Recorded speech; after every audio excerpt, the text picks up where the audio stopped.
I want you to picture a scene with me. Let's really set the atmosphere here. It is November 1890. Okay, I'm picturing it. So, you are walking off the fog-choked cobblestone streets of Victorian London. You duck away from the hissing gas lamps, and you step into this unassuming building on Fitzroy Street. Right, right. You pass through a set of heavy wooden doors into a hidden windowless temple. And the air is just so thick with frankincense and myrrh that you can barely even see the opposite wall. Very dramatic. Standing in the center of the room, flanked by these massive black and white pillars, you have some of the most esteemed, respectable poets of the era. And they were wearing brilliantly colored robes, clutching wooden wands shaped like lotus flowers, and vibrating ancient Hebrew names into the silence. Quite the visual. Right. You have people meticulously painting geometric pentagrams on the floor to summon elemental forces. And sitting right beside them, taking furious notes watching this all unfold, are the very men who would go on to invent the modern genre of cosmic horror. It sounds like the inciting incident of a gothic thriller, honestly, or something out of a Penny Dreadful. But you are describing the verifiable documented reality of the Isis Urania temple. And that is exactly the mission of our deep dive today. We are pulling apart an incredibly dense research brief, a historical excavation of a real, highly secretive society known as the Hermetic Order of the Golden Dawn. It's a massive topic. It really is. Our ultimate goal today is to answer a massive pop culture and literary question. Did this specific group of Victorian occultists actually create the horror genre as we know it? And to answer that, without falling to the traps of internet conspiracy theories, we're relying on a fantastic stack of primary and secondary source materials. Yeah, we have to stick to the facts. Exactly. We are looking at the actual initiatory rolls and lodge records housed and preserved by scholars. We are leaning heavily on the academic research of R.A. Gilbert at the Warburg Institute, who spent decades authenticating who was actually in the room. Which is so crucial, knowing who was really there. Definitely. We also have Israel Regardie's foundational 4-volume text, The Golden Dawn, which actually leaked the Order's rituals, plus Francis Yates's historical framing in the Rosicrucian Enlightenment.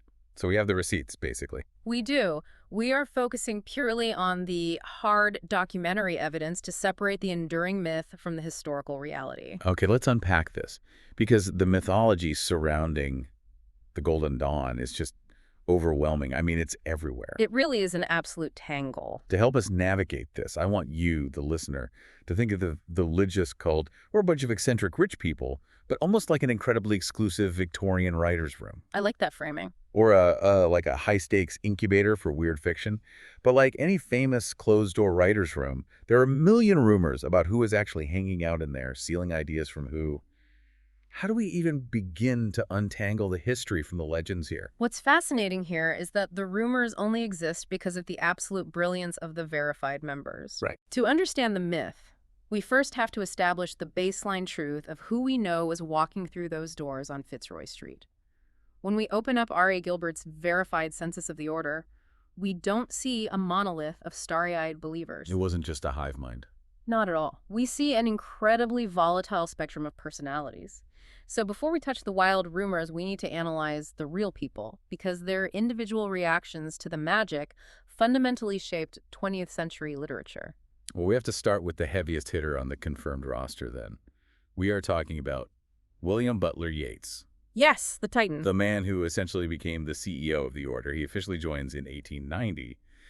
And when you join the Golden Dawn, you don't just sign a guest book. You take a magical motto. Right, an aspirational identity. Yeats chose Demon est Deus inversus, which translates to the devil is God inverted. Which is just a staggeringly dense, philosophically heavy motto for a young poet. It immediately signals that he is not there to casually dabble. Oh, he don't casually do anything. The records show he ground his way all the way to the 5 = 6th grade, the Adeptus Minor. The Inner Order. Exactly. That placed him in the elite Inner Order, the Rosi Rubae et Aureae Crucis. And he actually ran the entire organization as its chief from 1898 to 1905. And, the historical gravity of Yeats running an occult lodge cannot be overstated. We are talking about a future Nobel laureate here. Yeah, one of the greatest writers ever. A man with one of the most rigorous intellects of the 20th century dedicating his life to ceremonial magic. He genuinely believed his astral visions were objectively real. Wait, like literally real? Yes. And he used those visions, the literal journeys he undertook using the Golden Dawn's scrying techniques, as the foundational architecture for his most celebrated poetry. See, that is the part that I always get stuck on. From a modern perspective, it is so easy to look at a group of adults dressing up in robes, drawing stars in the air, and just dismiss the entire thing as Victorian LARPing. Live-action role-playing, right? Yeah, exactly. But then you look at Yeats, this towering giant of literature, and you have to reconcile that genius with the wands and the incense. Yeah. How did those two things coexist? When he talked about astral visions, what was he actually doing in that room? Well, he was utilizing a highly structured psychological mechanism. The Golden Dawn didn't just tell you to close your eyes and daydream. They used a system called the tattvas. The tattvas, what is that? They're essentially colored geometric shapes corresponding to different elements. So a yellow square for earth, a silver crescent for water. Okay. Yeats would stare at a brightly painted symbol until his optical nerves fatigued and the complementary color appeared in his vision. Then he would close his eyes, visualize that glowing inverted shape expanding into a door, and mentally step through it into an imagined landscape. Oh, wow. So it was essentially self-induced, highly controlled hallucination. Like he was hacking his own optical and neurological systems to generate poetic imagery. That is a perfect way to describe it, yeah. Oh. The rituals provided a structured, symbolic vocabulary that unlocked different chambers of his psyche. The Golden Dawn wasn't a distraction from his art. It was the fuel. It was the engine that drove it. When he eventually fought tooth and nail to maintain control of the Order during its internal civil wars, it was because he was defending the very source of his inspiration. Right, he had skin in the game. But if Yeats shows what happens when absolute, unwavering belief fuels great art, there is an entirely different reaction you get from like a struggling writer who steps into that same sacred space and thinks it's all just a complete joke. Arthur Machen. Yes, that brings us to Arthur Machen. Machen is the ultimate counter-narrative to Yeats. He officially enters the Order in 1899, taking the motto Frater Avalonius. And he makes it a decent way through the curriculum, too. I mean, he reaches the grade of practicus, which is the 3=8 level. Put in the work. He did. But the absolute best detail in the entire research brief is how much he openly despised the experience. I mean, in his memoirs, he is just ruthless. Oh, he really is. He calls the Order pure foolishness and describes their secretive rituals as impotent and imbecile abracadabras. You can just feel the sheer disdain in that phrase. Imbecile abracadabras. It is a devastating review. But reading that immediately made me pause, because if the rituals were so foolish, and if you were standing there thinking the chanting is imbecilic, why join? Good question. And why stay long enough to pass 3 major initiatory exams? Doesn't make sense. Well, the documentary evidence, alongside his personal letters, points to a very mundane, universally understood motivation. He was broke. Of course. Yeah, Machen was struggling financially. He saw this gathering of influential, wealthy weirdos and likely hoped that infiltrating their ranks would provide a spark of inspiration, or perhaps a patron, that he could turn into a profitable story. I love that because it makes this lofty Victorian occultism so incredibly relatable. Yeah. It's exactly like a desperate freelance writer today attending a terrible, overpriced corporate networking retreat in the woods.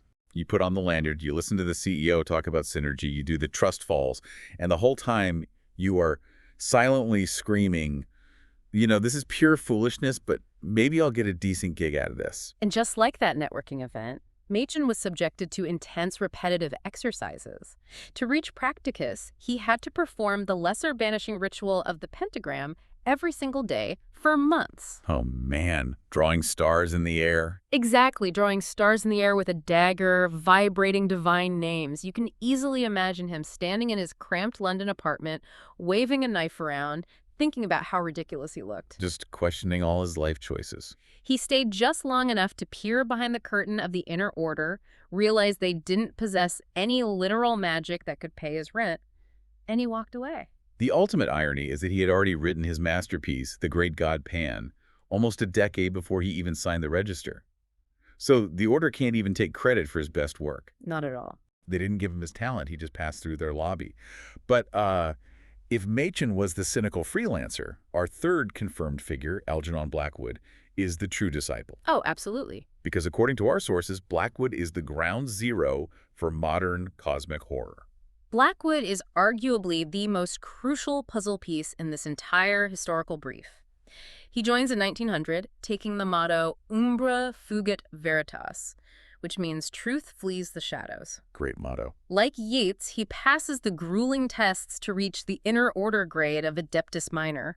But his historical importance stems from the fact that his fiction is fundamentally, inextricably shaped by his Golden Dawn training. Let's break down how that actually worked, though. Because he wasn't writing stories about guys in robes casting spells in basements. No. He wasn't writing about the Golden Dawn itself. Right. He took the underlying mechanics of what the Golden Dawn was teaching and applied them to the natural world. How so? The curriculum he studied involved invoking elemental entities. And we're not just talking about little fire sprites, but raw foundational forces of nature. The order taught that the universe was teeming with non-human intelligences that were completely indifferent to human morality. Okay, that is terrifying. Right. Blackwood took that concept, stripped away the robes and the wands, and translated those indifferent, terrifying forces into fiction. See, this is a huge aha moment for anyone listening who loves modern horror. If you enjoy cosmic horror, if you like stories about isolated characters confronting terrifying, incomprehensible forces that are older than humanity, forces that don't even notice us when they crush us, you are essentially experiencing Golden Dawn elemental teachings translated into prose. You are. You are reading the field notes of a trained magician. The brief cites Blackwood's most famous novella, The Willows, as the pinnacle of this translation. It's a masterpiece. In that story, two men are on a canoe trip down the Danube River, and they realize the landscape itself is hostile. The swaying willow trees seem to represent vast alien forces from another dimension pushing into our reality. Blackwood wasn't writing about magic from an outsider's perspective. He was writing from the perspective of an adept, trying to articulate what he genuinely believed was waiting out there in the dark. He was charting the unknown. So we have the devoted leader in Yeats, the eye-rolling skeptic in Machen, the true disciple in Blackwood. But we have to address the elephant in the room. Oh, yes. The absolute wild card of the Victorian occult scene, Aleister Crowley. Any historical excavation of the Golden Dawn inevitably collides with Aleister Crowley. He was initiated in 1898 under the motto Frater Perdurabo, meaning I shall endure. He certainly endured in pop culture. He did. He was highly intelligent, incredibly charismatic, and possessed a colossal ego. He mastered the memorization and the rituals so quickly that he rocketed through the outer grades. But that ego is exactly what caused the collision. Right. Because he didn't last long. His tenure was spectacular but brief. He clashed violently with the London leadership, specifically with W.B. Yeats. Those two personalities in one room. Wow, Yeah. exactly. Yeats found Crowley's moral character repulsive and his approach to magic reckless. It culminated in an actual physical and magical confrontation in 1900 known as the Battle of Blythe Road. I'm so glad you brought up the Battle of Blythe Road because it is the most absurd cinematic moment in this entire history. It really is. You have W.B. Yeats, this distinguished poet, Yeah. literally changing the locks on the temple doors to keep Crowley out. And Crowley shows up wearing full Highland dress, a kilt, and a black face mask, wielding a dagger, trying to reclaim the temple on behalf of a rival faction. A literal dagger. Yes. And Yeats ended up calling the actual London police to throw him out. It is literally a sitcom plot, but with high-level ceremonial magicians. It highlights the intense, sometimes petty human drama underlying all this mystical philosophy. After Yeats and the committee excommunicated him, Crowley went on to become an occult celebrity, creating his own religion and leaning into his reputation as the wickedest man in the world. Right. But did he influence the horror genre like Blackwood did? His direct literary influence on horror is minimal compared to Blackwood, but he did write a novel called Moonchild. And Moonchild is less of a horror novel and more of a burn book. Oh, completely. It is a thinly veiled, incredibly petty satire of the Golden Dawn's inner circle. He takes all his former colleagues, Yeats, Arthur McGregor Mathers, A.E. Waite, and turns them into bumbling, pathetic villains in his book. It is fascinating historical evidence of how deeply these interpersonal rivalries ran. Okay, so if Crowley was the wild card who burned every bridge he crossed, the Order also produced a figure who built a massive bridge to the modern world. That brings us to Dion Fortune. Dion Fortune carries immense historical weight, perhaps more than anyone else in terms of modern spiritual impact. She enters the picture a bit later, joining the successor group, the Alpha and Omega Lodge, in 1919. And what was her motto? Her magical motto was Dio non fortuna, by God, not by chance. What makes her so pivotal compared to a literary giant like Yeats? She possessed a unique talent for synthesis. The Golden Dawn's original documents, the Kabbalah, the Enochian tables, the astrological charts, were incredibly dense and deliberately opaque. They weren't meant for beginners. Right. Dion Fortune took those complex, heavily fortified psychological and magical systems and translated them into highly accessible, popular occult fiction, novels like The Sea Priestess and The Goatfoot God. So she basically took the secret knowledge out of the locked, incense-filled temple and put it on the paperback spinner rack at the local bookstore. She democratized the esoteric. The historical brief explicitly argues that without Dion Fortune taking Golden Dawn psychology and packaging it into accessible, readable fiction, the modern spiritual landscape looks completely different. Really? How so? She laid the conceptual groundwork for modern Wicca and the broader New Age movement. She proved that fiction was a far more effective vehicle for transmitting magical philosophy than secretive lodge meetings. Wow. Okay, so look at this incredible cast of confirmed characters. You have Nobel laureates, cynical freelancers, true disciples, masked chaotic agents, and the architects of modern spiritual movements. Knowing that these absolute geniuses were actually in this order naturally creates what we might call a halo effect. How do you define the halo effect in this context? Well, once the public and the press find out that a certified literary genius like Yeats was hanging out in a hidden temple doing actual magic, the imagination just runs wild. Oh, of You course. start looking at every other successful author of the era and thinking, if Yeats was doing it, they must have been in there too. And that perfectly transitions us into the second major section of our research brief, the fiction of the fiction. Because we need to take a wrecking ball to the literary rumor mill. The rumor mill surrounding the Golden Dawn is almost as famous as the order itself. Because of that halo effect you mentioned, audiences, critics, and even some careless historians have spent a century trying to retroactively draft famous authors into the Golden Dawn's ranks. And the absolute biggest lie, the most persistent, unkillable myth in literary horror history surrounds Bram Stoker and the writing of Dracula. This myth refuses to die. The popular claim is that Bram Stoker was a secret initiate of the Golden Dawn, and that he encoded their specific magical symbolism into Dracula to give it that terrifying authenticity. Now, I am going to play devil's advocate here, because if you read Dracula, it feels so deeply steeped in occult lore. Sure, it's very dark. You have blood rituals, psychic connections, the warding of evil. It feels exactly like the work of someone who has studied the dark arts in a secret room. How could he possibly not be involved? It is a seductive narrative, but the documentary evidence compiled by scholars at the Warburg Institute is absolute. There is zero evidence that Bram Stoker was ever a member. None at all. His name does not appear on any initiatory roll, no one mentions him in their lodge diaries, and he never paid any dues. The real culprit here is a phenomenon we see all the time: guilt by association. Okay, let's break down that association. If he wasn't in the temple, who was he talking to? Stoker was incredibly close friends with a man named J.W. Brodie Innes. Now, Brodie Innes was a highly active, confirmed Golden Dawn member, and he eventually became a leading figure in the Scottish branch of the order. Ah, there's the connection. Right. He was also a horror writer himself, writing occult fiction like The Devil's Mistress. What the historical timeline suggests is that Stoker, who was managing the Lyceum Theater at the time, would have dinners and drinks with Brodie Innes at places like the Beefsteak Club. So Stoker is sitting across the table, having a pint, and listening to his friend talk about these wild atmospheric concepts. He was just a really good listener with a very talented, very weird friend. Exactly. He didn't need to be in the temple to get the vibe. He just absorbed the aesthetic secondhand over dinner. That makes so much sense. And if you analyze Dracula purely as a text, it proves he wasn't initiated. Dracula is built on Eastern European folklore, Catholic superstition, and Victorian anxieties about disease. It completely lacks the Golden Dawn's highly specific ceremonial mechanics. Right. There are no geometric shapes or tattvas in Dracula. There is no mention of the holistic tree of life, no Enochian invocations, no grade structures. Stoker was a master synthesizer of atmosphere, but he was not a practicing ceremonial magician. Okay, myth busted.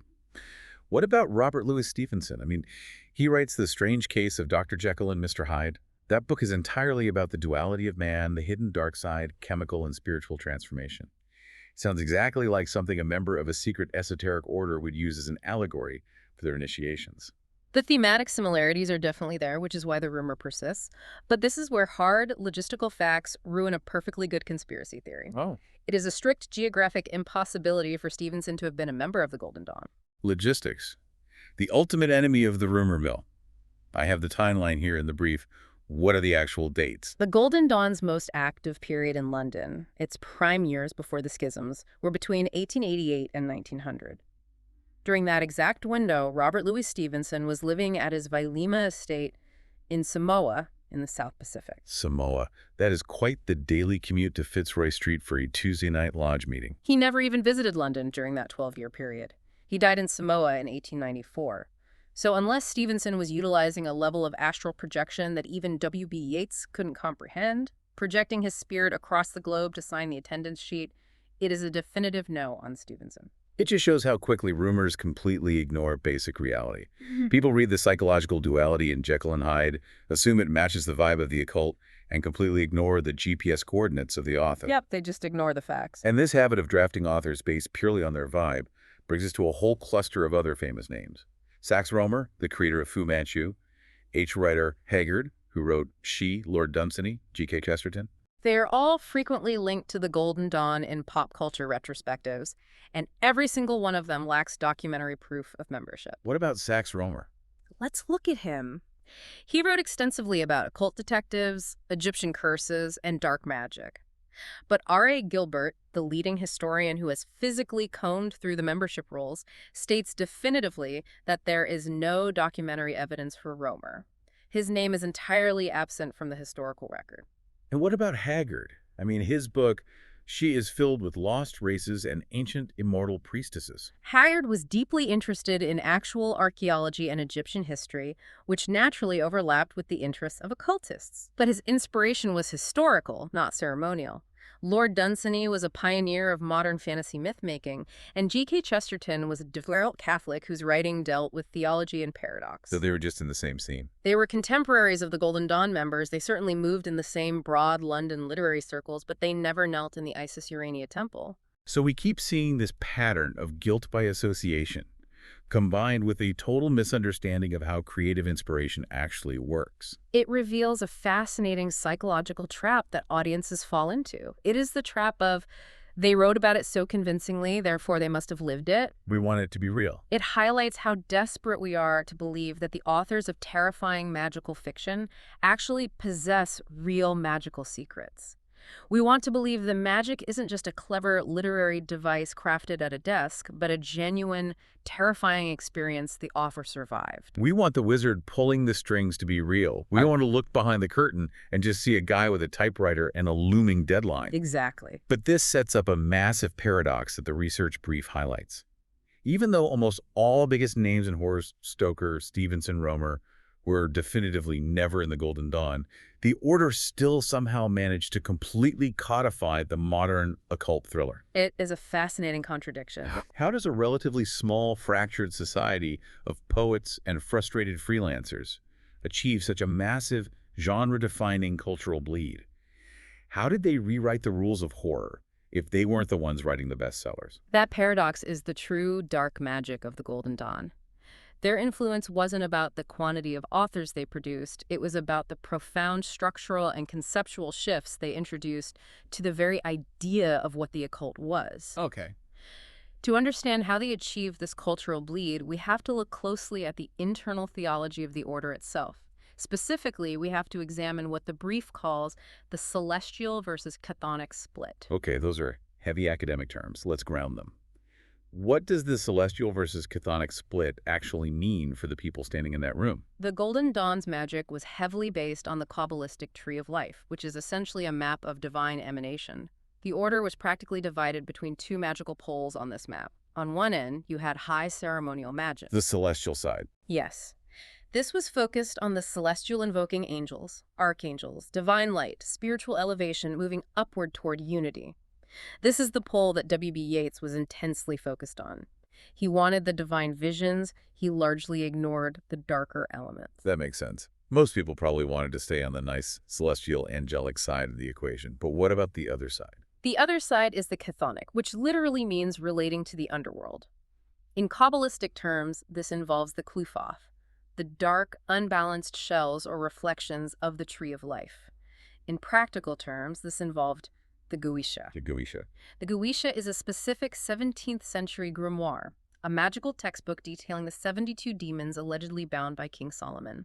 It involves summoning terrifying, chaotic entities into a brass vessel or a bounded triangle. Okay, so you have Yeats looking up at the angels, and then you have others looking down into the abyss. And then you have Algernon Blackwood, our true disciple, who dove headfirst into the terrifying, unknown space between those two poles. The friction point. He explored the friction between the divine light of the celestial and the chaotic, indifferent forces of the chthonic. The research brief identifies this exact tension, the collision between high-structured ceremonial magic and the raw, uncontrollable forces of the abyss as the absolute birthplace of the cosmic horror subgenre. So cosmic horror isn't just about throwing a giant tentacle monster into space. It is literally the result of Victorian magicians looking at their neatly organized charts of angels and demons and suddenly realizing that there might be things out there that don't fit on the chart at all. Things that are completely unclassifiable. Things that are much older, much worse, and completely indifferent to human existence. They systematized the unknown. They tried to put the infinite into a box. And when an author like Blackwood realized the box couldn't hold it, that realization unleashed a new kind of terror in fiction. The conceptual shift is fascinating, but what really hooks me is how the actual mundane corporate structure of the Golden Dawn bled into pop culture. The brief talks about their grade structure acting as plot armor for modern narratives. Right.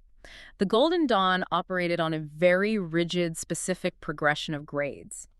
You didn't just walk in and learn the deepest secrets.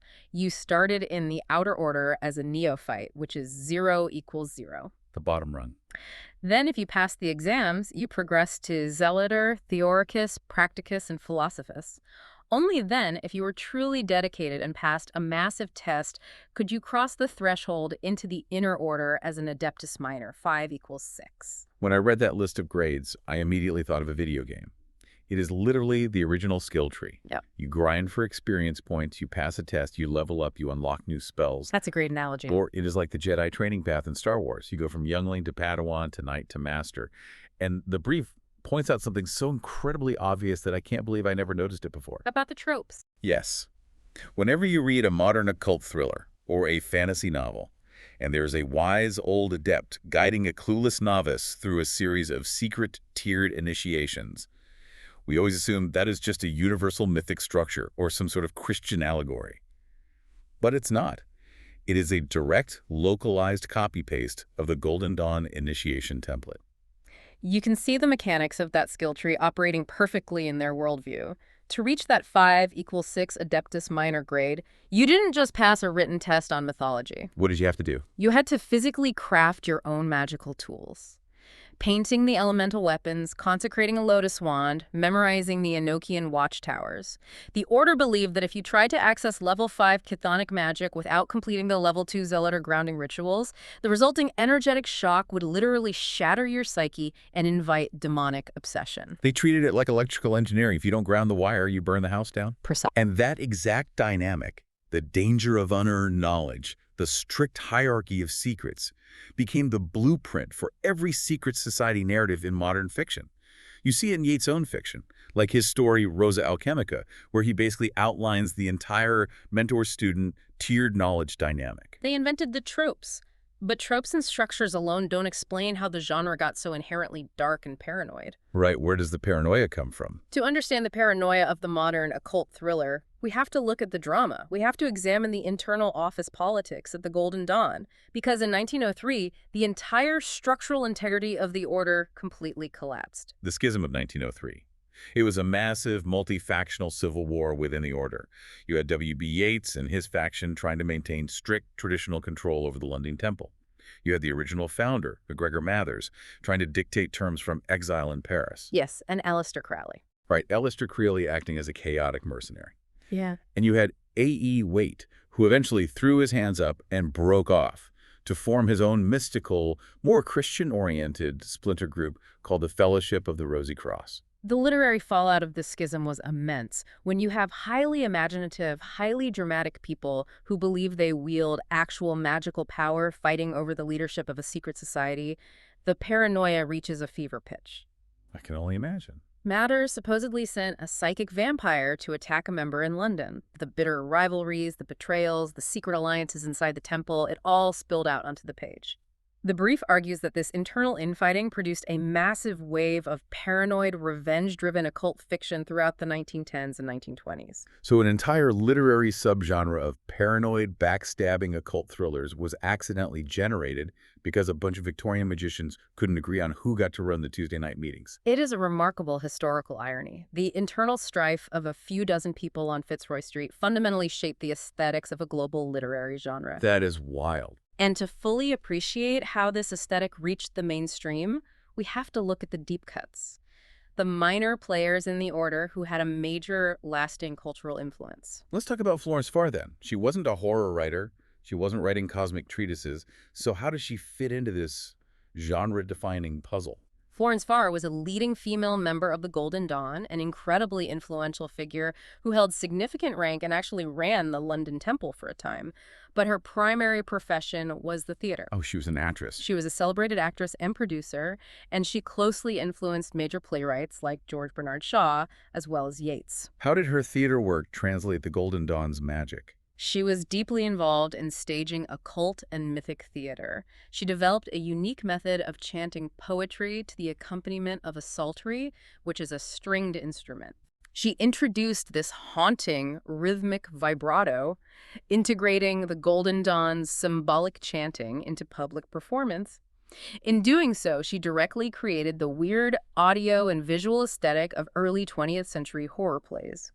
She essentially taught the general public what the occult was supposed to sound like. She art-directed the occult for the masses. Yeah. When we see a movie today with a spooky, chanting choir in the background, we are hearing the echoes of Florence Farr. Exactly. And then we have A.E. Waite, the guy who formed the startup Splinter Group during the Schism. A.E. Waite is pivotal, not necessarily for the fiction he wrote, but for his exhaustive nonfiction.